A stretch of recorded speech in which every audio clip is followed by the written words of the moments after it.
Hey guys, welcome to my channel. I hope you're all doing very well. So I'm bringing you guys a different style of video today. Now this is a video idea that I've had pretty much since the genesis of my channel, but I never knew quite how to approach it until now, at least, because I feel like now is the perfect opportunity to kind of test the waters for this kind of video. And what I'm talking about, of course, is a kind of versus series that I want to introduce here, where I would compare different films with either the same subject matter being explored, or perhaps remakes of a film, or perhaps, like we have here, different adaptations of the same story from the same source material. Like I said, I was a little bit apprehensive about bringing you guys this style of video to my channel because it is quite involved. It does involve a bit of research and making sure that I do these arguments justice. So you guys can let me know if you enjoy the idea of this series and if you enjoyed this video, and whether or not you want to see more videos like it here on my channel in the future. So I would definitely value any input that you guys may have down in the comments below.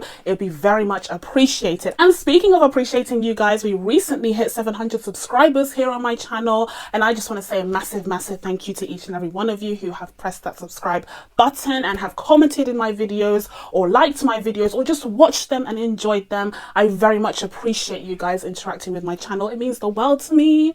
Thank you so much. But yeah, even though this video is pretty out there in terms of what I usually do, and it's probably not going to do very well in the metadata, for the 5 of you who do end up checking this out, I very much appreciate it. And let me know down in the comments below if you would like to see more of this kind of video. It wouldn't be too often, but it'd be once in a while whenever it was relevant. And I do have a few ideas already jotted down for different kinds of versus videos that you guys may want to see. But again, ideas down below, feedback down below, I very much appreciate it. And for those of you who aren't subscribed for whatever reason, subscribe.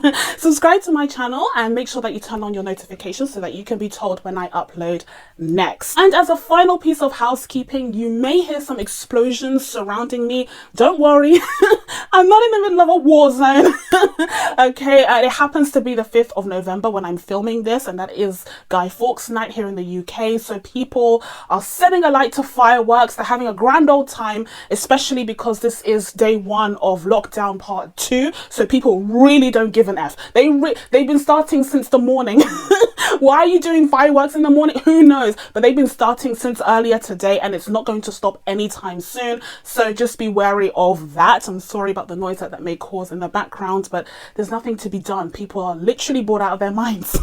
So without further ado, let's dive into this comparison of the 1940 iteration of Rebecca versus the 2020 version of the same story. So in order to compare the two versions of this story, I'm going to be discussing the overall plot of the story, and as it goes on, I'm going to be talking about some of the aspects that I think the 1940s version did better versus some of the aspects that I actually think the 2020 version improved upon. Because even though the 2020 version of this story has been pretty much crapped all over the internet, a lot of people believe that this version is quite inferior in comparison to the original, which was directed by Alfred Hitchcock. I mean, you already have huge shoes to fill when you're tackling a Hitchcock film. Like, that is already a tall order. But at the risk of being sacrilegious, I will still say that there are aspects of this story that were done better in the 2020 iteration versus the 1940s one. I have to preface this entire thing by saying that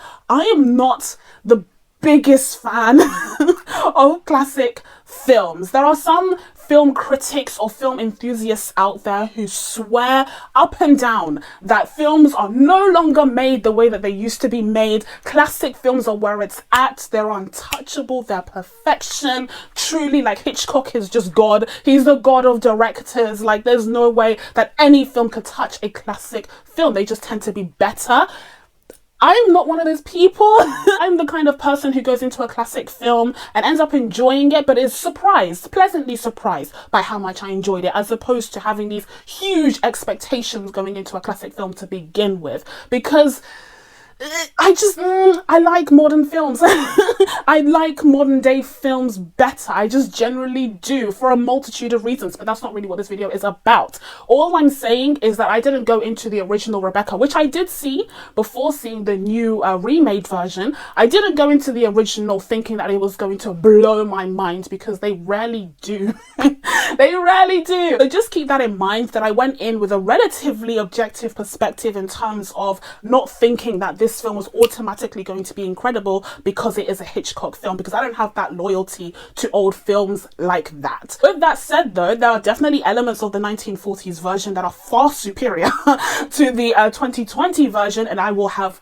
no issue pointing those out to you throughout this video. So what is Rebecca actually about? Well, this is a story about a woman who falls in love with this mysterious, brooding rich man and she ends up moving in with him in this grand mansion, this grand estate that is called Manderley. Now this estate is managed by an even more mysterious and incredibly sinister Mrs. Danvers, who has a great loyalty for the former Mrs. De Winter that was called Rebecca. Throughout this film we see the main character, who remains nameless, we'll talk about that in a second, become suffocated, overwhelmed with the legacy of Rebecca, with how much people adored this woman, with how much people were obsessed with her, to the point where she almost feels suicidal because she can't cope with the constant comparisons between her personality, or at least lack thereof, and that of this mysterious, illustrious Rebecca. We see every single aspect of her personhood become challenged and questioned throughout this film. We see it affect her relationship,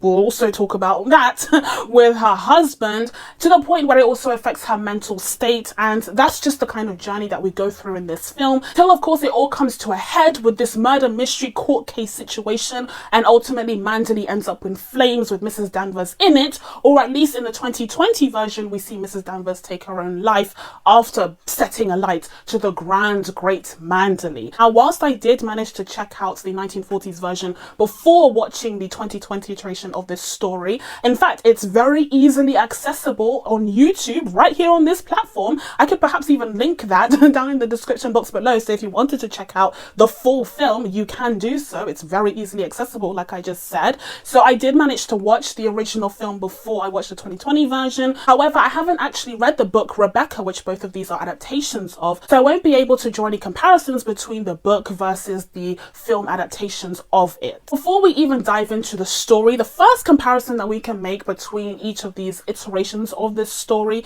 is with the casting here, because I think that in both cases the casting is brilliant. The casting is absolutely phenomenal for the most part, with one key exception. So let's talk about the main character here, who, like I said, remains nameless. We will get to that in a second. In the 1940s version, she is portrayed by Joan Fontaine, and in the 2020 version, she is portrayed by Lily James. I thought the casting of Lily James for this role was brilliant, was a stroke of genius, and the main reason is because I'm not the biggest Lily James fan. I don't love her. There's something about her that screams victim to me. And I remember thinking this very thing when I saw the live action remake of Cinderella, which she starred in, and also when I saw her in Baby Driver. Like, she's very good at portraying this weak white woman victim archetype, and so I thought she was perfect for this role. Absolutely perfect for it. I was like, oh, it's Lily James, absolutely. Who else would portray such a mousy, innocent, naive character? Mwah, perfect casting. Also, another instance of perfect casting, Anne Dowd as Mrs. Van Hopper. Stop it. Literally, just give the casting agent a raise. That is a stroke of genius. I thought that was immaculate for this remake. So, well done on that front. But then we need to talk about the big one. But then we need to talk about Kristen Scott Thomas portraying Mrs. Danvers. Yep. Yep. Absolutely. Who else? Who else would be perfect for this role? She was she was having the time of her life. She was malicious. She was sinister. She was mysterious. Like, perfect casting. Absolutely perfect casting. She was 100% deserving to be compared to Judith Anderson's Mrs. Danvers, who actually, she received an Oscar for her performance in that film. So I think Kristen Scott Thomas was just, again, stroke of genius on that front. The main issue that I have, as you could probably guess, from both of these casts is with the casting of Mr. De Winter, because I think that in both cases the actors were just too young to portray this character. In the original 1940s film, you have Laurence Olivier portraying this character, but he's also too young at that point when he's playing this character. You can even see in the way that they added like grey to his hair to make it look like he had grey hairs. I'm not sure what exact age he was at that point. I'll put it down over here. Perhaps he was a little bit older. Maybe it's just harder to tell with the black and white pictures. But overall, I did feel like he was a little too young. And that similar issue came about in the 2020 version as well, where we have Armie Hammer portraying this character. There just wasn't enough of an age gap between him and Lily James for that dynamic to be convincing, where he would look at her as this innocent young woman who didn't know any better because she wasn't as world weary and just dragged down by the horrors of the world and the traumas that he suffered as he was. And now let's finally get into the fact that the main character of this story remains unnamed throughout the films. She is never given a name of her own. The only name that we know her by is a direct association with her husband, and I think this is a very powerful creative move on both fronts. Obviously, this is a creative decision of the book that was adopted by both adaptations, and I think this is a very powerful symbolic creative decision because it kind of symbolizes the lack of this main character's identity. She has no identity of her own. She's just kind of blowing in the wind and allowing herself to be molded into someone else. The image of Rebecca hanging over her head and haunting her throughout the entirety of this story. And it's very telling, especially that we have the character of Rebecca, who is this mysterious figure who haunts this main character, who is very present, but Rebecca herself is never visibly seen. Her physical presence is absent from this actual story. So there's this kind of juxtaposition between the lack of self-identity of the main character versus the strong, strong imposed identity of Rebecca, despite the fact that she doesn't have a physical presence here. Like I said, the real credit for that goes to the book, but I like the fact that both iterations of this story kept that in because it is a very powerful creative decision. When the story begins, our main characters are residing in this luxurious hotel in the south of France, I believe in Monte Carlo. And when we meet the main character, the future second Mrs. De Winter, who will henceforth be referred to as the lead. We'll have to call her the lead because otherwise it will be way too confusing. So when we meet the lead, she is working for Mrs. Van Hopper as her sort of maid or an assistant or a companion. I'm not quite, I don't speak 1930s, so no idea what that position is, but she is working for Mrs. Van Hopper, who is this incredibly wealthy American socialite. Now, like I said, I think the casting on both fronts for this character is perfect. But I will say one thing that the original film did much better was the dynamic between the lead and Mrs. Van Hopper. I feel like the remake tried to create this very antagonistic relationship between them, where Mrs. Van Hopper was unnecessarily mean and cruel to the lead, which was weird because in the original film it didn't feel personal. It just felt like Mrs. Van Hopper was a rich woman who had her rich woman problems. Okay, she didn't really care about the nuances of the way that she was treating the lead, but rather she was just used to treating people who were below her in that way. Like I said, it was nothing personal, whereas in this remake it seems as though she specifically despised the lead for no real reason. And I think this is especially important because it becomes difficult to differentiate between the antagonism between the lead and Mrs. Van Hopper versus the antagonistic relationship between the lead and Mrs. Danvers later on in the story. We need to make it very clear that Mrs. Danvers has malicious intent towards the lead specifically, whereas Mrs. Van Hopper is just obliviously dismissive of anyone who is not in her class or higher. Quickly following the introductions of these characters, we get the whirlwind romance that takes place between Maxim and the lead, and I have to say, by far, by a mile, what immediately stuck out to me was how superior the portrayal of them falling in love was in the 2020 version. I'm so sorry. We have to break the pretense apart for a second here because no way in hell did I find it convincing that those two were in love in the original 1940s film. Absolutely not. That romance was non-existent. I didn't understand how she could fall in love with him. He sucked. Which brings me to my main issue with the story overall, which is something that we'll dive into later on. But Maxim De Winter sucked. Like, he He's the worst.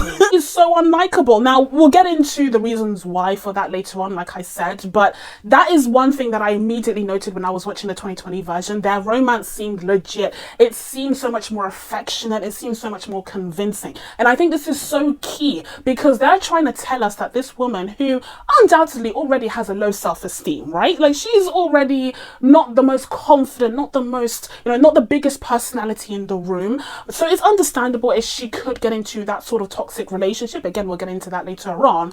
But there needs to be something there. There needs to be a moment where we see Maxim de Winter be affectionate towards his future wife. Because otherwise I'm left thinking, well, why on earth did she marry him? Why on earth would she subject herself to that kind of trauma in their relationship? Because he is so unlikable in the original version. That's the main reason why I wanted to make this video, honestly. I've revealed my true intentions. I just want to crap all over Maxim de Winter because he sucks.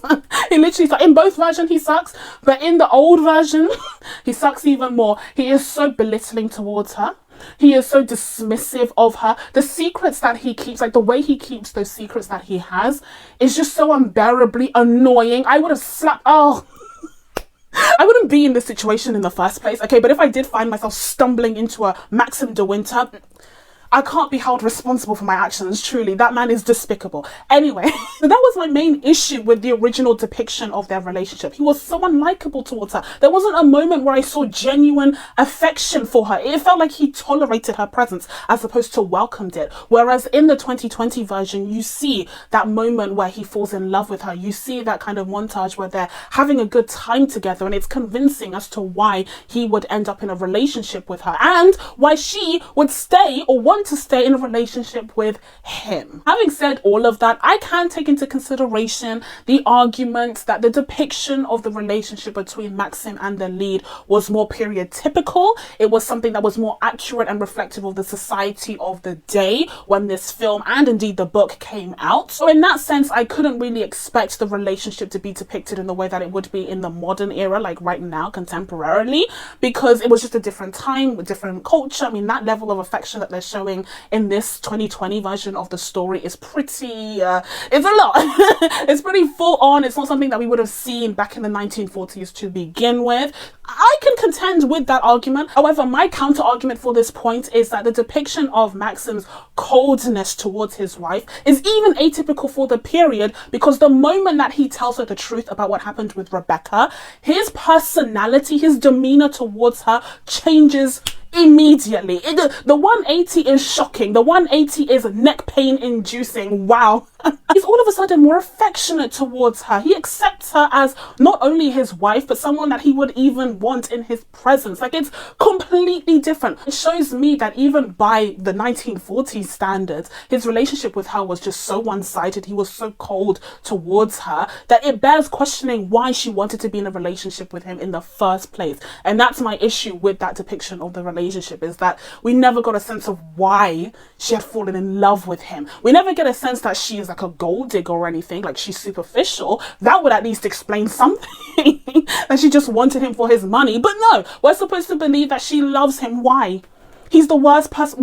Why does she love him? He sucks. He literally, Maxim de Winter sucks. Shortly after the montage of the whirlwind romance, we get a marriage proposal by Mr. de Winter. Not out of just pure love and affection for the lead, but rather out of necessity, because he doesn't want her to move to New York with Mrs. Van Hopper. He's like, how can I trap her here for longer because I feel so alone? Oh wait, I'll ask her to marry me and she will inevitably say yes, because why wouldn't she? I'm Army Hammer. Well, at least in the 2020 version. She ends up agreeing to marry him because of course she does. This is early 20th century society. Like, what else was she going to do? She couldn't work as a lady's companion forever because patriarchy. The patriarchy exists. She needed to settle down and have kids and set up those roots somehow, and the fact that he has presented himself as an option, it was inevitable. She was always going to say yes. So there's an interesting commentary there on the patriarchy and the patriarchal society that was prevalent in the early 20th century there. You know, tick on both fronts in terms of the way that they portrayed that. But I will say that I did prefer the way that this whole scene plays out in the 1940s version, where Maxim actually summons He summons Mrs. Van Hopper to come to his room so that he can announce to her that he is going to be marrying the lead. I thought that was really fun. I thought it was kind of underhanded, but it was a power move. It was a power move because in the 2020 remake, he ends up going to her, like they end up going down and telling her the news. That's just not the same. Like the power dynamics at play there in the 1940s version where he gets her to go to his room so that he can tell her that he is going to be marrying her lady's companion. I thought that was fun. It was underhanded, it was petty, and I enjoyed seeing how shook Mrs. Van Hopper was at the news in that version. Of course, shortly after Maxim proposes to the lead, they do end up getting married. We don't actually see the wedding day in the 2020 version like we do see a glimpse of in the 1940s version, which I think was okay. Like I think in the context of the 2020 version where we already got a lot of scenes where they were lovey-dovey towards each other and we saw them together in this like romance that had manifested, I don't think that the short scene at the town hall where they finally got married was strictly necessary, but considering the fluff that the 2020 version adds, I would say that if they could remove some of the new additions and insert the marriage scene in there instead, it would be welcome at least. And I also think that in the 1940s version where we do get that wedding clip, that was one of the few times where Maxim actually showed emotion. Actually showed some personality and charm in that very short scene because they end up forgetting their marriage certificate, so they have to run back in order to get it in the town hall. So that was a very small moment where I was like, like this is a likable character. So then we finally get the scene where the couple arrive at Manderley, this famous or rather infamous Manderley that's been built up until this point by characters who just comment on the grandness of the estate and its importance in the upper class, you know, the upper echelon of people in the community. And so to finally see this building, you know, it has to be a really big deal. The building itself, the set design of this building is incredibly important because it has to feel grandiose, it has to feel worth all of this hubbub. And I think in the original film, the film does a great job of depicting the luxury and the grandioseness of the building of Manderley, and I think to its credit the 2020 version also does a pretty good job. I will say though, if I'm being a little nitpicky, the building, or rather the set location that they decided upon, was somewhat unfortunate because I think it's been overused. I did recognize it as the building that was used as the palace in The Favourite and also the palace in Hulu's The Great, so I feel like I've seen that set quite a few times at this point. So it didn't really feel too unique to this film, unfortunately, which took some of the gleam, it took some of the glamour of Manderley away. Now this scene also gives us the introduction of the famed Mrs. Danvers. Now this is such an interesting, complex character that, yes, I do think was done a bit more justice in the original 1940s film. Now that's not to take anything away from Kristen's performance in the 2020 version. I think she was, again, perfect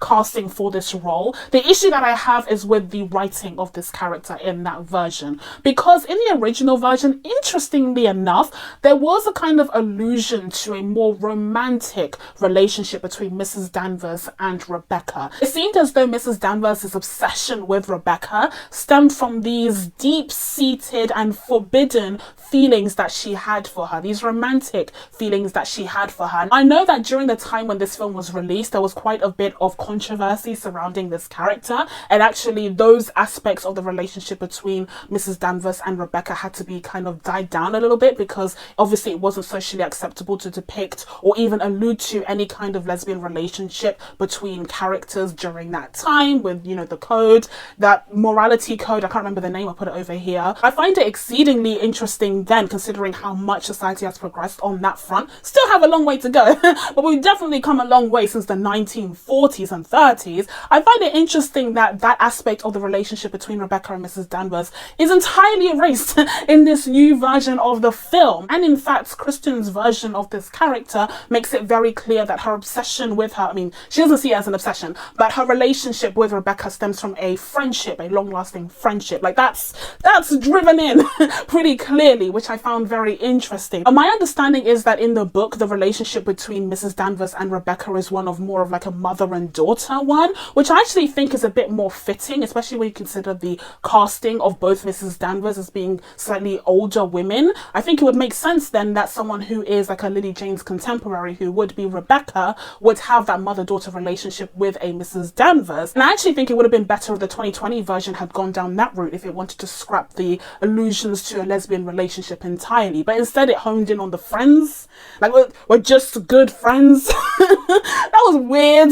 Definitely lost a lot of the edge and a lot of the nuance in that relationship that made it so interesting and mysterious. Speaking of losing edge and mysteriousness, in the 2020 version, we do see a lot more of Mrs. Danvers' life outside of tormenting the main character, which is bizarre because a lot of Mrs. Danvers' mystery in the 1940s version stems from the fact that she, one, pops out of nowhere constantly. She's constantly popping out of absolutely nowhere, like out of thin air. She just magically appears just in time to torment the main character, which is again a very effective way of creating this, you know, almost ghost-like being in her own case. Even though Rebecca's the one who has passed, it seems as though Mrs. Danvers is also haunting the halls of the Manderley. Whereas in the 2020 version, we see her in the servants' quarters and we see her kind of eating her dinner and she's interacting with the other servants in that way, and we see the lead kind of storming in there trying to fire her, and it kind of diminishes the sinisterness and the imposing characteristics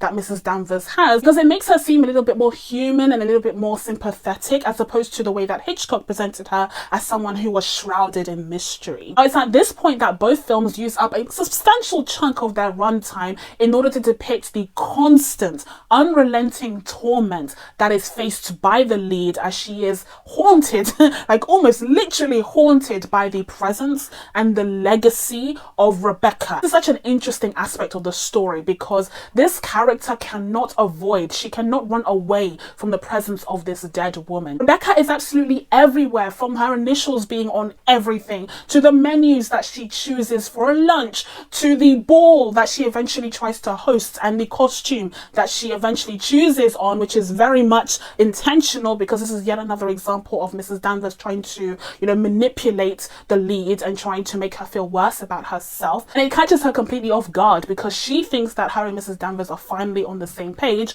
when it's yet another trick. And in the 2020 version, we do actually see the suggestion being made by the new maid that the lead has in the house. I actually preferred that change in the 2020 version because I thought it was more convincing that the lead would believe the maid and her suggestion as opposed to one that Mrs. Danvers would come up with. I mean, even I would be like, why is she being so nice to me?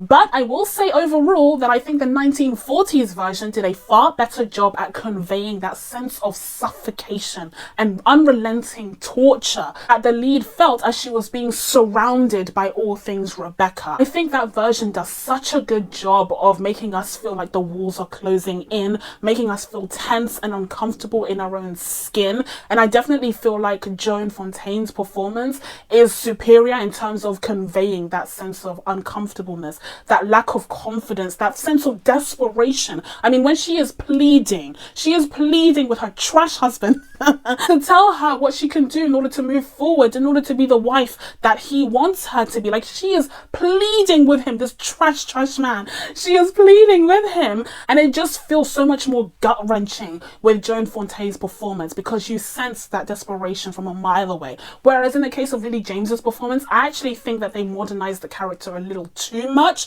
I feel like they gave her more of a backbone because of course they would, you know, with modern sensibilities, it makes more sense that she would have a bit more of a backbone. But I feel like the mousiness, the naivete of the character is central to her. And so to give her that backbone from the very beginning of the story, it just kind of diminishes that effect, that suffocation effect of being surrounded by all things Rebecca, which I think was brilliantly conveyed in the original film. Now, things all come to a head in that key scene, that key moment between Maxim and his wife, the new Mrs. De Winter, where he finally reveals the true nature of his relationship with Rebecca. He finally tells her the truth that she has been begging for. Now, this scene actually took me by surprise because I wasn't expecting it when I first saw it in the 1940s version. I was like, oh, my guy's a murderer.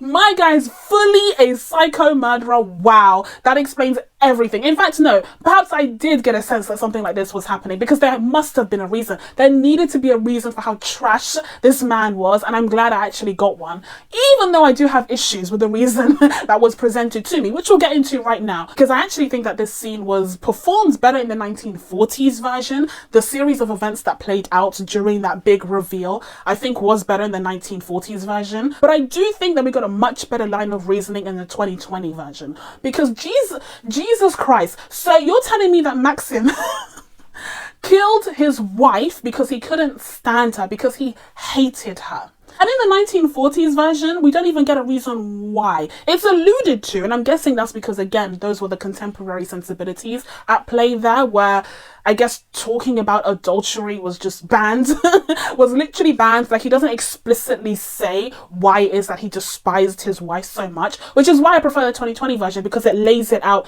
very clearly. Because you have to, if you're trying to justify why you killed your wife. You killed your wife. I think that's crazy. I think it's literally insane, and it cements the fact that Maxim is literally a trash human being, which we'll talk about in a second. But I do think that in the 2020 version, the reasoning that we got, you know, the anguish that he felt surrounding that whole relationship was a bit more justifiable, because in the 1940s one, he just looks like a psycho. He looks like a full-on psycho. I don't understand. But in both versions, my question is, why on earth would the lead stay with him? Her immediate reaction is just to be like, don't worry, we'll get through this together. In both. Imagine.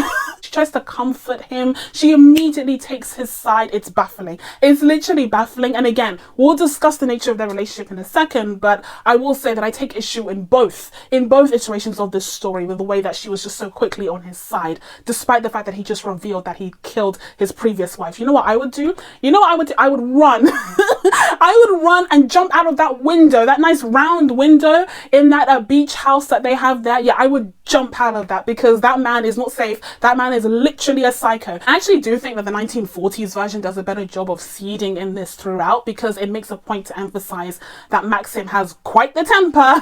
That was made pretty clear in the 1940s version, and I guess acted as a sort of foreshadowing for what was to come in terms of what actually happened to Rebecca. But I'm baffled. I'm literally baffled as to how this character would stay with him, would take his side almost immediately. Like, and in fact, let's get into the nature of their relationship now, since we're already on the topic. So to my understanding, it seems as though the original book is meant to portray a toxic relationship. It seems as though Maxim is supposed to be incredibly unlikable, because it's supposed to be a commentary on a toxic relationship, which the lead has found herself stumbling into. And I think in that sense, that's very interesting, especially considering this would have been explored in the early 20th century. Like, that's a huge deal. That's pretty incredible. But I will say that I personally think that both films fail to emphasize this and bring this message home. Both films fail in different ways to really make that message clear. I think in the case of the 1940s version, like I said, we needed to see moments of there being affection between the couple in order to be convinced of their relationship at all. It didn't even feel like they were in a relationship in the 1940s version, in my opinion. Although, having said that, of course, I'm seeing it through the lens of someone in the 21st century with 21st century sensibilities, so perhaps the nuances in their relationship are lost on me because I'm not from that period. But from what I saw, it was barely believable that he even tolerated her existence, let alone being married to her, let alone loving her. Because that's the point, is that he's supposed to hate Rebecca and love her in both iterations of this story. And in that first one, I didn't even get a hint of that. Whereas I think in the 2020 version, the failure lies in the fact that the 2020 version is so wrapped up in portraying this whirlwind romance and in portraying this love story that it doesn't really lean into and fully commit to the toxic nature of the relationship. It's a bit too committed to rehabilitating the character of Maxim de Winter and making him sympathetic, that it's clear that it doesn't really want to portray him as the evil character here, who is the reason why their relationship is so toxic. And finally, we get to the end sequences of both of these films where we have the trial. Now, previously, I kind of skipped over this, but previously, Rebecca's boat was found and her body was also found, which showed that Maxim had wrongfully identified another person's body as his wife's, which is this culminates in this whole trial surrounding her death as people start to question the true nature of what actually happened on the fateful night that she died. This was actually my least favorite part of the 1940s iteration of this story because I thought it was just so far-fetched, especially because of the prominent involvement of Rebecca's cousin, aka the man that she was having an affair with. I thought that was so weird that the judge would allow him to be so involved in the case surrounding Rebecca's murder. Like, why? Why were the judges and the lawyers leaning to him for anything? Like, why were they listening to anything that he said? He clearly had motives of his own, and they were never questioned in the original film. Like, no one turned to him and was like, hang on, do you have anything to do with this? Like, no one ever questioned it, which was so weird. So I like the fact that in the new version of the story, he's not as involved with the case as he was in the 1940s version. They leave it to a lawyer. Thank goodness. Like, they leave it to a lawyer to investigate the evidence and to investigate any inconsistencies with Maxim's story, which makes more sense. I also much preferred the fact that in the 2020 version, the lead, or Lily James's iteration of this character, had a bit more involvement. She was just generally a bit more involved in the case. She wasn't as passive as she was in the original film, and I found that to be more fitting because this was after the huge 180 turn where they're finally working together as a team after she's learned the truth about what happened between Maxim and Rebecca. And so for me, that did make sense that she would be more involved and she would have a bit more of an active role to play during this whole sequence of events. I did like the fact that she took the initiative to go see the doctor, and she was intending to get rid of any evidence, but that's not something that I loved as much. But the fact that she did take the initiative to do something, other than just stand around with her mouth agape, was a much needed beneficial addition to the story in my opinion. However, one aspect of this whole trial that I did prefer in the 1940s version of this story was the fact that Maxim was given special treatment by the courts. I remember when I watched the 1940s version for the first time, I literally said out loud, nothing is going to happen to him. I don't know why. I don't know why he's worried, because nothing is going to happen to him. He is a rich white man. No, he has nothing to worry about. And I was right. In the 1940s version, he's friends with the judge. Like, he's treated so favorably. No one looks at him with as much suspicion as they do in the 2020 version. And I think that was fitting for the time. I think that was very, culturally typical, because he has money, he has power, he has influence. It makes sense that he would be given such favorable treatment, even when he's very clearly the main suspect to his wife's murder. So then we fast forward to the final scene where, after Maxim is declared innocent, because it is revealed that Rebecca suffered from cancer. She wasn't pregnant with her secret lover's child as Maxim had initially thought, and as she had wanted him to think, so that it would force him to kill her in order to end the pain that she had as a cancer patient. I think I'm following that correctly. After that whole sequence of events, you see the couple head back to Manderley, only to find that Manderley is ablaze. It's been set alight by none other than Mrs. Danvers, who was incredibly distressed to hear that Maxim had been the one to kill Rebecca, or at least that's what she thought at that time. Now, in the original 1940s version, she ends up dying in the flames of the Manderley, whereas in the 2020 version, she actually ends up setting a light to the house and then killing herself by drowning in the sea. I think in this case, the 1940 version of the ending was superior, because it seemed as though Mrs. Danvers was already haunting the place. And in fact, that could have been foreshadowing to what was ultimately going to happen to her, because it seemed as though she was also quite a ghostly figure, as I said before. Just like Rebecca with her presence and her legacy, Mrs. Danvers literally seemed to haunt the place. The fact that she would end up dying in the estate would make a little bit more sense, because it emphasizes just how tied she was to that estate, versus in this newer version where she ends up drowning herself. Like, I understand she wants to go back to the sea where Rebecca died herself, but I do think I prefer the fact that she's forever part of the Manderley in the 1940s version. So overall, with all of this being said, what version of the story of Rebecca do I prefer? Whilst, like I said, I do think there were certain aspects to this story that were better explained in the 2020 iteration of this story, I do do ultimately feel like the 1940s version is better. Whilst I did overall enjoy the new version of Rebecca, I did find it to be somewhat forgettable. Another key factor in deciding which version of this story I preferred was me really honing in on the fact that this is supposed to be a gothic thriller story depicting a toxic relationship. And I had to ask myself, well, which one of these films does a better job of doing that? And by far and away, it has to be Hitchcock's version, because it's just so much more creepy, so much more tense. I mean, it has that tension there that this new version really doesn't. Hitchcock's version of this story feels more like